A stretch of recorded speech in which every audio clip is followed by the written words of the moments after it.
Bom dia, galera! Tudo bem com vocês? Então vamos lá para mais uma videoaula. Gente, essa semana, como nós tínhamos combinado na semana passada, nós terminaríamos essa parte do conteúdo de aspectos climáticos do planeta. Foi um conteúdo que nós começamos a ver em aula presencial e vamos terminar por aqui. A ideia era terminar no presencial, mas como nós não sabemos até quando isso vai durar, vamos terminar por aqui. Então, gente, juntei o que nós já vimos com o que falta ver. Juntei tudo pra gente deixar em uma videoaula só, bonitinho, para vocês se acordarem e para não ficar uma parte solta, beleza? Então, essa primeira parte, como nós já vimos, eu vou passar um pouquinho mais rápido, só relembrando alguns aspectos principais. Beleza, galera? Então, vamos lá. Bom, gente, quando a gente fala dos aspectos climáticos do planeta, a gente vai falar sobre o tempo, sobre o clima, sobre a temperatura, e tudo isso interfere diretamente no nosso dia a dia. Quantas vezes a gente vai lá no clima-tempo, ver se vai chover, se não vai chover, se vai fazer frio, se não vai, pra gente poder saber se tem que levar guarda-chuva, se a gente vai sair de chinelo ou de bota, para saber se vai levar uma blusa um pouco mais quente, se não vai. Então, isso está diretamente ligado ao nosso dia a dia. Só que nós vamos estudar esses aspectos através do deslocamento das massas de ar na atmosfera, que é o que a gente chama de circulação atmosférica. E como que essas massas de ar circulam? Através da variação de pressão e de temperatura. Então, como que isso acontece, gente? Quando eu falo em temperatura relacionada ao deslocamento de massa, eu quero dizer para vocês que o ar mais quente, ele tende a subir. Lembrando que o ar mais quente é o menos denso, ele é o mais leve. Então, se ele é mais leve, ele tende a subir, beleza? Então, o ar mais quente, ele tende a subir, enquanto que o mais frio tende a descer. Então, isso já faz com que ocorra uma circulação dessas massas atmosféricas. E através da pressão, o deslocamento do ar, gente, ele vai de uma área de alta pressão para uma área de baixa pressão. O que faz com que essa área seja de alta pressão? A quantidade de ar que tem naquele lugar. Sim, gente, existem diferenças de massas, de volumes de ar, beleza? Então, onde tem mais, vai ter uma pressão maior. E através disso também ocorre esse deslocamento do ar. Bom, e aí nós temos essas células, que é como acontece essa circulação. Ela não se dá de forma igual. Os sais solares, eles não iluminam a Terra de forma igual. Logo, a dispersão do calor também não acontece de forma igual. Então, ela vai ter esse movimento, as massas de ar, o ar atmosférico vai ter esse movimento peculiar, que a gente chama de células atmosféricas. Por quê? Porque os raios solares não iluminam a Terra de forma igual. Logo, a dispersão de calor, a quantidade de calor que a Terra recebe é desigual. Então, devido a isso, a gente vai ter essa carinha aqui da circulação atmosférica. Gente, então a gente chama isso de células atmosféricas e nós temos 3 tipos de células atmosféricas: as células polares, as células de Ferrier, uma aqui, outra aqui, e a célula de Hadley, beleza? Gente, só pra gente lembrar, a principal forma da gente diferenciar uma célula da outra é através dos trópicos, beleza? Então, como assim, gente? Vamos começar aqui pela célula de Hadley. A célula de Hadley, ela fica entre o Equador, ó, linha do Equador aqui no meio, e os trópicos. Então, a de cima fica entre a linha do Equador e o Trópico de Câncer, e a de baixo entre a linha do Equador e o Trópico de Capricórnio, beleza? Célula de Ferro entre o Trópico de Câncer e o Círculo Polar Ártico. Aqui ela. Célula de ferro da parte de baixo entre o Trópico de Capricórnio e o Círculo Polar Ártico. E as células polares ficam os polos, uma polo norte e a outra polo sul. Beleza, gente? Quando a gente consegue associar isso aos trópicos, às linhas, né, imaginárias que nós temos no nosso planeta, fica mais fácil da gente entender essa circulação. Beleza, gente? Então vamos lá. Só para a gente relembrar, então a célula de Hadley a gente também chama de célula tropical. Ela ocorre nas regiões entre a linha do Equador e os trópicos, que eu acabei de falar para vocês. Então, gente, linha do Equador. O que a gente sabe sobre a linha do Equador? É onde a gente tem temperaturas elevadas, certo? Então, se a gente tem temperatura elevada, o ar vai ser aquecido, então ele vai ser mais leve. O que acontece com o ar quente? Sobe. Então, ela tende a circular sempre para as partes... Deixa eu voltar aqui, ó. Para as partes onde vai ter o ar mais frio, para resfriar. Então, olha só. ela sai daqui do quente e vem para cá. E volta. Ela faz isso daqui, ó. Então aqui a gente tá vendo a setinha vindo para cá, mas a gente tem que imaginar que tem uma setinha que desce para cá. Então ar quente desce, resfria, volta. Desce, resfria, volta. Igual essa setinha aqui, ó. E aqui acontece a mesma coisa, beleza? Para onde que tá o ar mais frio? Para cima. Então ela vai subir, resfriar e descer. Subir, resfriar e descer. E, gente, assim acontece em todas as células, beleza? Ele segue essa característica. Ar quente sobe, alta pressão sobe e o outro desce, beleza? Ó, o deslocamento de ar se dá sempre de uma área de alta pressão para uma de baixa pressão, beleza? Então vai sair do de alta e vai para o de baixo. O ar quente tende a subir, enquanto que o ar frio tende a descer. Então o ar quente tende a ir para a parte mais fria, resfriar e esse desce. Beleza, gente? Deu para entender? Depois nós falamos um pouquinho sobre os ventos alísios e aí nós falamos sobre as células de ferro, que são as células das latitudes médias. Nós já falamos que o ar se desloca da faixa tropical em direção aos polos, resfria e volta para a origem, beleza? Célula polar, regiões próximas aos polos, nada mais são do que as outras massas que se deslocam em direção aos polos, tranquilamente também, beleza, gente? Galera, aí aqui tá uma parte muito importante que nós reforçamos bastante em aula. O clima, ele sofre influência das massas de ar e das águas oceânicas, galera, não pode esquecer. O clima não sofre influência só das massas de ar, também sofre das águas oceânicas. Beleza, gente? Então, as águas oceânicas, elas absorvem a maior parte da energia do Sol e essa energia vai ser liberada em forma de vapor, ou seja, através das águas oceânicas é que nós temos a umidade relativa do ar. Então, vamos pensar, a gente tem um oceano imenso, chegando raio solar. O que vai acontecer? Ciclo da água, essa água vai evaporar. Logo, isso vai nos dar a umidade relativa do ar e, gente, a quantidade de chuva, a precipitação. Quanto mais água evapora, mais vai condensar isso nas nuvens para em algum momento precipitar. Se eu tenho menos evaporação de água, consequentemente eu vou ter menos. Exatamente, galera. Se eu tenho menos evaporação, vou ter menos chuva, beleza? Galera, por que chove mais no verão? Porque tem maior quantidade de raio solar chegando, tem mais água evaporando. Beleza, gente? Foi?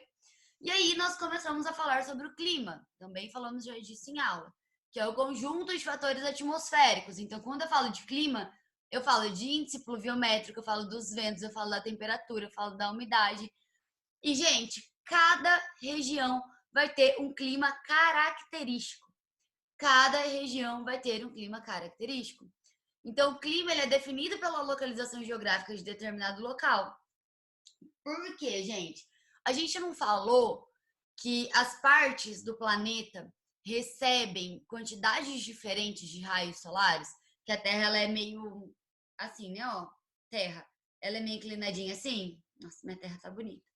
Então, como ela é meio inclinadinha, ela vai receber quantidades diferentes de raios solares. Por isso que o clima, ele é característico de determinada região. Não teria como ser diferente se nós recebemos quantidades de calor, quantidades de raios solares diferentes. Beleza, gente? E aí, se eu não me engano, nós tínhamos parado aqui. Nós temos 5 zonas climáticas no planeta.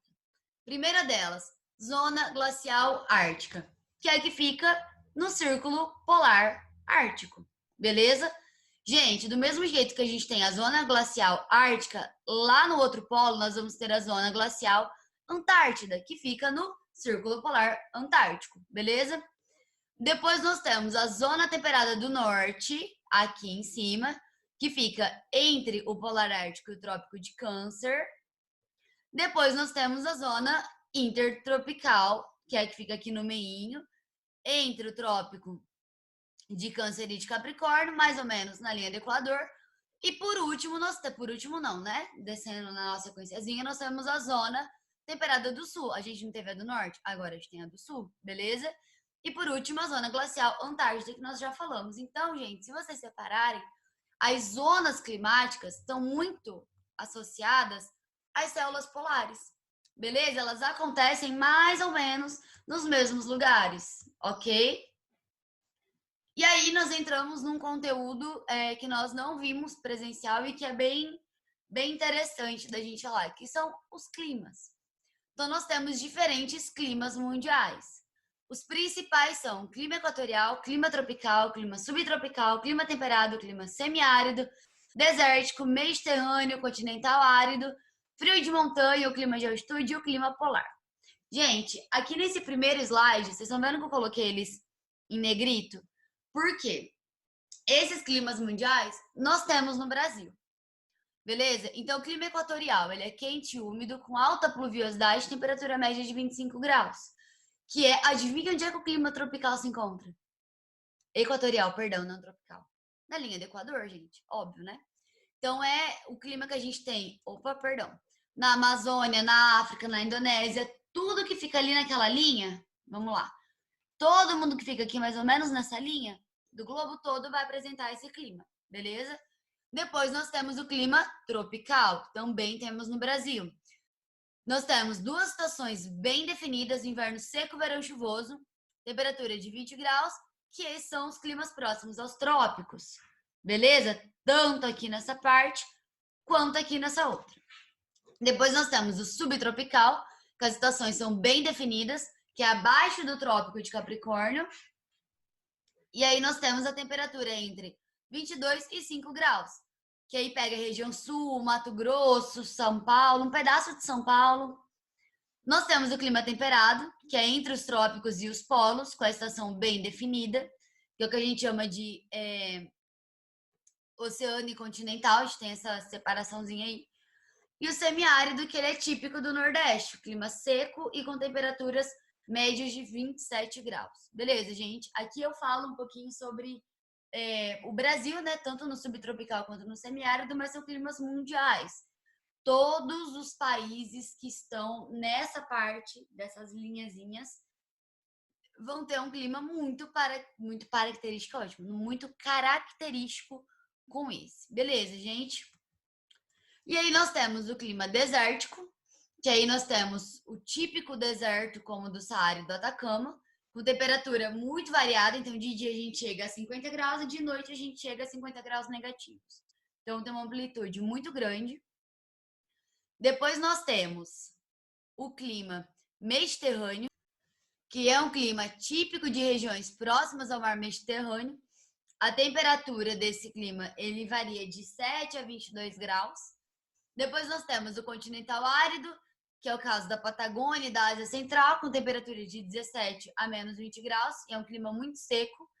Frio de montanha, o clima de altitude, que a temperatura gira em torno de 0 graus. É o clima da Cordilheira dos Andes, da Montanha dos Alpes, do Himalaia. E o relevo aqui tem muita influência, que são montanhas. Beleza, gente? E o clima polar, onde a temperatura varia de menos 30 a menos 50 graus. Ou seja, é muito, muito frio. A neve cobre todo o solo.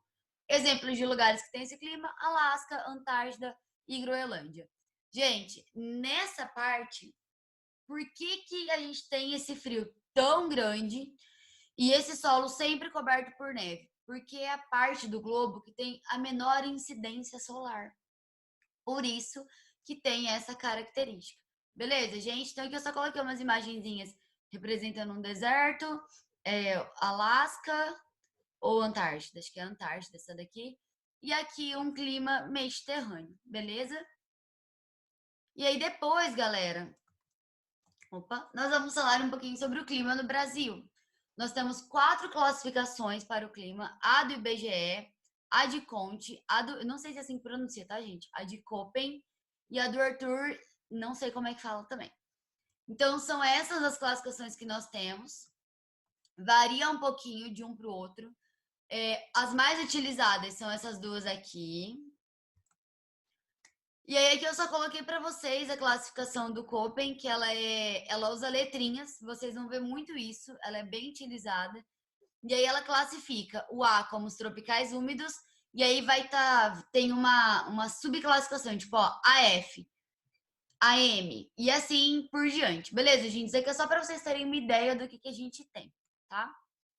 Gente, e aí não tem como a gente falar, né, sobre os climas mundiais e a gente não falar sobre as mudanças climáticas. Nós já falamos muito sobre isso no ano passado, mas eu acho que é importante a gente relembrar.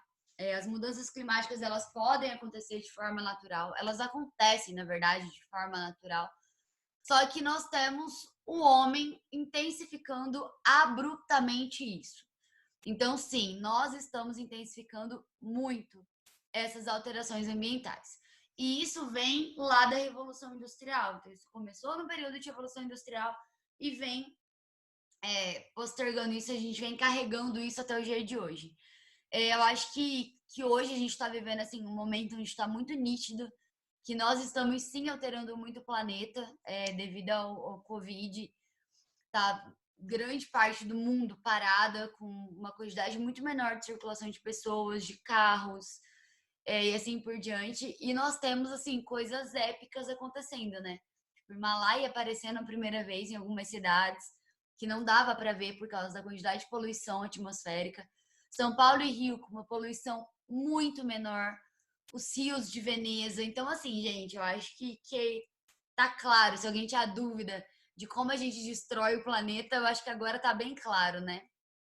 É, e uma das consequências dessas mudanças climáticas é a intensificação do aquecimento global, que nós já falamos bastante, e as estações. Hoje em dia é muito difícil a gente ter um local do planeta onde nós temos as 4 estações bem definidas. Hoje é tudo meio bagunçado, você não sabe muito bem quando você está na primavera, quando você está no verão, está no inverno. A gente tem, às vezes, verões fazendo 20 graus, fazendo 14 graus. Isso não acontecia por aqui. E agora a gente tem isso acontecendo, a gente tem invernos com 30 graus, em alguns lugares onde a gente não tinha isso. Então tá tudo meio bagunçado, porque nós bagunçamos, nós que geramos isso. Beleza, gente? Então, continuando. Depois é importante a gente falar sobre a meteorologia, gente. Gente, então antes da gente falar da meteorologia, eu queria mostrar essa imagem aqui para vocês, que é um mapinha onde a gente tem o clima no Brasil. Gente, então como nós já falamos, ó, o clima equatorial é aquele que pega a parte equatorial referente à linha do Equador, né? Então, onde passa essa linha do Equador é onde a gente tem esse clima. Então, a gente pega toda essa parte norte aqui do Brasil, beleza? Depois nós temos o tropical semiárido, que seria essa partezinha aqui, mais ou menos, que a gente pega essa parte do Nordeste. O clima tropical, que também pega parte do Nordeste e do Centro-Oeste. O tropical atlântico, que nada mais é do que uma variação do tropical. Esse tropical atlântico, ele pega uma parte de Mata Atlântica e é a parte que tem ligação com o mar. Então, ele vai ter uma característica um pouquinho diferente, mas nós vamos falar sobre isso. Na verdade, nós já falamos sobre isso ano passado e nós vamos relembrar isso um pouquinho mais para frente, beleza? E o tropical de altitude, que é onde nós temos algumas cadeias e aí temos esse clima característico. E aqui embaixo, o subtropical, que é aquele que nós falamos, que nós podemos dizer que seria o clima mais frio daqui do Brasil. Está localizado na parte sul. Gente, uma coisa que eu queria falar para vocês é que normalmente esses tipos de clima eles estão muito associados aos biomas brasileiros. Então, a característica do clima, a gente não falou que o clima está estritamente associado ao nosso dia a dia e que ele é muito característico de cada uma das regiões. Gente, se é um clima muito característico, se ele tem determinada temperatura, determinada pluviosidade, nós vamos ter determinados tipos de plantas e animais que ocorrem nesse local. Por isso que ele está muito, tá? 100% associado aos biomas que nós temos. Beleza? Então, agora sim, falando sobre a meteorologia, a gente precisa saber o que é a meteorologia e como que ela é feita. Então, a meteorologia é o estudo dos fenômenos atmosféricos. Eles resultam na elaboração de análises e previsões do tempo por meio de boletins que mostram as condições do vento, da temperatura, da umidade relativa do ar e da precipitação. Quem que faz isso hoje em dia no Brasil? O IMET. A gente pode entrar lá no sitezinho do IMET. Ah, eu quero ver a quantidade de... Deixa eu até mostrar aqui para vocês, ó. Eu quero ver a quantidade de chuvas que teve em determinado período de determinado local. Só é lá no site do IMET que a gente vai ter isso daqui, ó. Ah, eu quero ver a temperatura. Posso ir lá que eu vou ter isso daqui também. Beleza, gente?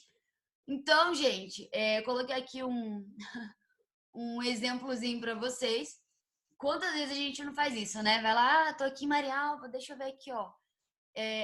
Tá 20 graus agora, se eu ver aqui por volta das 4 horas da tarde vai estar 28 graus, então nananã.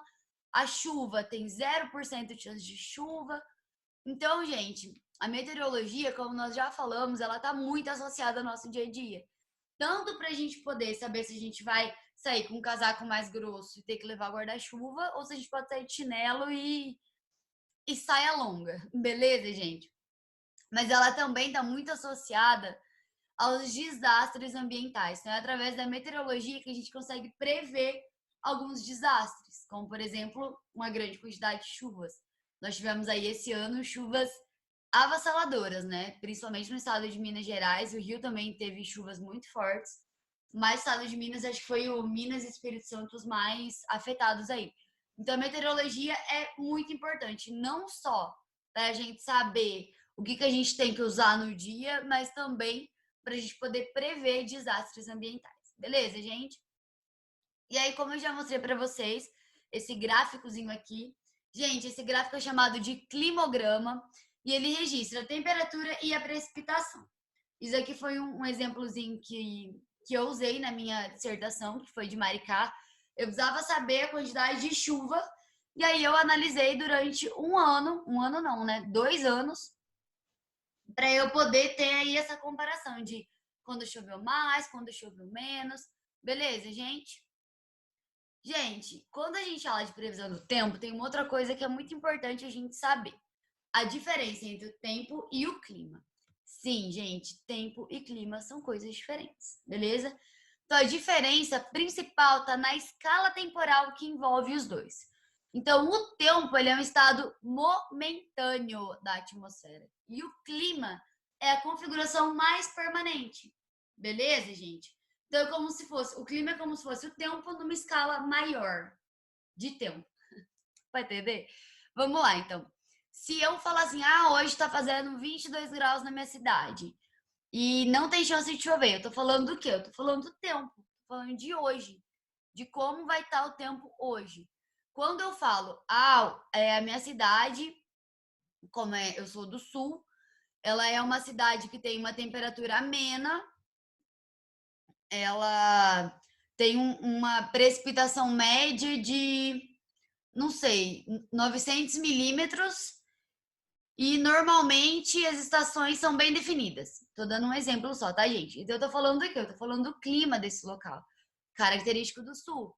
Precipitação bacana, temperatura um pouco mais baixa. Então eu tô falando do clima. O clima, gente, é feito estudos de anos e anos e anos para poder definir o clima de um local. Beleza, gente? É uma coisa um pouquinho mais longa. E aí, gente, para que a gente faça essa previsão do tempo, nós temos diversos instrumentos que são utilizados. E aí nós vamos falar um pouquinho sobre eles. Então, nós vamos ter os termômetros, que medem a temperatura ambiental, o barômetro, que mede a pressão, gente, aqui é pressão, tá? E não preço. A pressão atmosférica. Nós vamos ter o pluviômetro, que mede a quantidade de chuva, o higrômetro, que mede a umidade do ar, balão meteorológico, que é usado para o transporte de sondas, que mede a pressão atmosférica e a umidade relativa do ar, a biruta, que indica a direção do vento, e o anemômetro, que indica a velocidade do vento. Beleza, gente? Então, para que a gente tenha um diagnóstico bom da previsão do tempo, nós temos que analisar as nuvens, as massas de ar, a umidade relativa do ar, a pressão atmosférica e a temperatura. E para isso nós usamos todos esses instrumentos aqui. Beleza, gente? Então, quando a gente fala das nuvens, a observação das nuvens ajuda a indicar a condição do tempo. Então, se tem um dia nublado, pode dizer que vai chover. A gente tem vários tipos de nuvens e esses tipos também nos indicam algumas características. Sendo que, gente, a característica, quando a gente olha para o céu e vê que tem nuvem ou que não tem, isso é uma coisa que pode mudar muito rápido. Por quê? Por causa do vento. Então, o vento, ele pode trazer as nuvens para próximo ou ele pode afastar as nuvens. Então, isso varia muito. Então, quando a gente fala das nuvens, consequentemente, a gente tem que analisar o vento. Beleza? Então, aí a gente tem dois aparelhozinhos, o anemômetro e a biruta. Um mede, vamos lá, ó, cadê? Anemômetro mede o quê? A velocidade, biruta, a direção. Então, qual desses dois vocês acham que é a biruta e qual vocês acham que é o anemômetro? Gente, a biruta mede a direção. Então, é esse daqui. Para onde esse negocinho estiver virado, eu sei para onde o vento tá. E esse daqui é o anemômetro, que é o que mede a velocidade. Beleza, galera? Gente, esse daqui também é um anemômetro, tá? Mais modernozinho. Então, como eu falei para vocês, nós temos alguns tipos de nuvens, e isso dá algumas características do tempo para a gente, beleza? As massas de ar, importantíssimas, como nós já falamos, elas são responsáveis pelas características de frio e quente, também pela umidade, que aí está associada junto às massas oceânicas, né? A, a evaporação e precipitação da água. As frentes frias e frentes quentes, que eu acho que vocês já devem ter ouvido falar isso em algum jornal. Então, as frentes ocorrem quando há o encontro de duas massas de ar de diferentes temperaturas. Os principais alteradores do tempo em determinados locais são elas. Não é em todo lugar, mas onde a gente costuma ter esse encontro, elas são os principais que fazem, hoje tá frio, amanhã do nada tá calor. Ou ao contrário, né, que é o mais comum. Hoje tá super calor e aí do nada chove. Hoje tá super calor e aí depois de um dia faz um frio absurdo. Normalmente é relacionado a essas frentes frias e frentes quentes. Então, uma massa de ar quente encontra-se com uma massa de ar fria. E aí gera essa mudança repentina. Gente, a frente fria é uma massa de ar frio que se encontra com a massa de ar quente. Inicialmente, parece uma névoa, seguida de nuvens baixas e cinzentas, com chuvas intensas, e por último, após as chuvas, um vento suave e o ar frio. Então, numa frente fria, a temperatura cai. A frente quente é exatamente ao contrário. Tem nuvens altas em forma de círculos, acinzentado em forma de estrados e nimbos. Normalmente chove, depois que passa, fica mais quente e tem o cúmulos. Gente, essa parte das nuvens, da característica de cada uma delas, eu só coloquei ali para vocês terem, para vocês saberem que existem essas diferenças, mas isso é coisa para quem estuda especificamente isso, beleza? Dificilmente vocês vão ver isso cair em alguma prova, algum vestibular, Enem. É uma coisa muito específica. Só coloquei mesmo para a gente ter noção que isso existe, tá? Bom, nas frentes quentes, a temperatura eleva-se ligeiramente antes da chegada da frente quente, porque as nuvens aumentam localmente e faz um efeito estufa na atmosfera, absorvendo a radiação da superfície terrestre e emitindo radiação de volta à superfície. Gente, esses dois textinhos nada mais são do que dizendo que a frente fria cai a temperatura e a frente quente sobe a temperatura. E nas duas, gente, pode ter chuvas, beleza? Não obrigatoriamente tem que ter, mas normalmente tem. E aí uma chove esfria, a outra chove e fica mais quente, beleza? A umidade relativa do ar, que é a quantidade de ar, a quantidade de vapor d'água presente na atmosfera, extremamente associado à evaporação dos oceanos, né? E a partir do nível da umidade do ar, a gente consegue calcular a probabilidade de chuva. Para isso, a gente usa o hidrômetro. Então, aqui a gente tem dois exemplozinhos. Esse primeiro mais moderno, esse daqui mais antigozinho, mas é muito utilizado ainda. Então, obviamente, quanto maior a umidade do ar, maior a chance de chuva, beleza? Pressão atmosférica, que é o peso que o ar exerce sobre a superfície da Terra, nós já falamos um pouquinho sobre isso. Então, onde a pressão do ar é baixa, tem uma chance de chover, forma nuvens e aí em algum momento precipita. Onde a gente tem uma alta pressão, ou seja, uma maior quantidade de ar, a gente tem normalmente pouca umidade, logo menor a chance de chuva. Beleza, gente? E esse é o aparelhozinho. Também tem um que é mais moderninho, mas eu acho que esse ainda é o mais utilizado. Temperatura, que mede a agitação das partículas gasosas, termômetrozinho, nada de muito diferente. E aí, para a gente finalizar a nossa aula, eu vou pedir para vocês fazerem esses exercíciozinhos e aí a gente corrige na próxima semana, beleza, galera? Então eu quero ciência prática, essas páginas. Eu quero que vocês façam um exercício sua memória. Leiam essas duas páginas para a gente discutir. Nós podemos discutir pela aula do Zoom. E essas páginas de ciência prática. Tudo do nosso livro normal. Beleza, galera? Então, por hoje é isso. Espero que tenha ficado claro. Qualquer dúvida, tiraremos quarta-feira pelo Zoom. Beijo, gente.